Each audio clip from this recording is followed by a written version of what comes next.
السلام علیکم ورحمۃ اللہ وبرکاتہ۔ 5 اوقات ایسے ہیں کہ ان میں نماز نہیں پڑھی جائے گی، ان اوقات میں نماز پڑھنا مکروہ ہے۔ وہ اوقات کیا ہیں؟ نمبر 1، سورج کے طلوع ہونے کے وقت، جب سورج طلوع ہو رہا ہو۔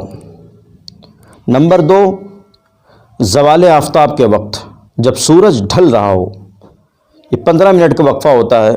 اسی طرح طلوع آفتاب، جو پہلا وقت میں نے بتایا کہ طلوع آفتاب کے وقت نماز پڑھنا مکروہ ہے، کوئی بھی نماز، چاہے وہ نفل نماز ہو چاہے وہ فرض نماز ہو۔ جب آفتاب نکل رہا ہو، سورج نکل رہا ہو، یہ 20 منٹ کا وقفہ ہوتا ہے۔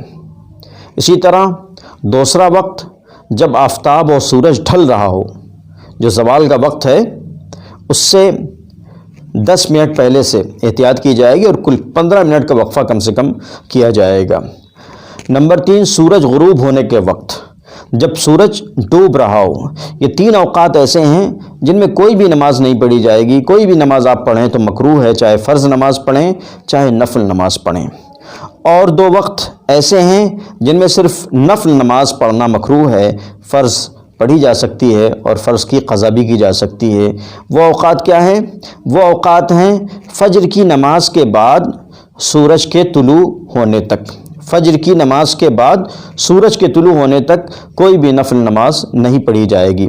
اسی طرح عصر کی نماز کے بعد سورج کے غروب ہونے تک کوئی بھی نفل نماز نہیں پڑھی جائے گی۔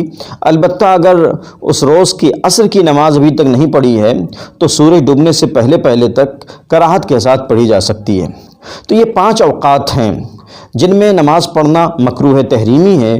3 اوقات تو ایسے ہیں کہ ان میں کوئی بھی نماز نہیں پڑھی جائے گی، چاہے فرض ہو چاہے نفل ہو، اور 2 اوقات ایسے ہیں جن میں بطور خاص نفل نماز پڑھنا مکروہ ہے۔ السلام علیکم ورحمۃ اللہ وبرکاتہ۔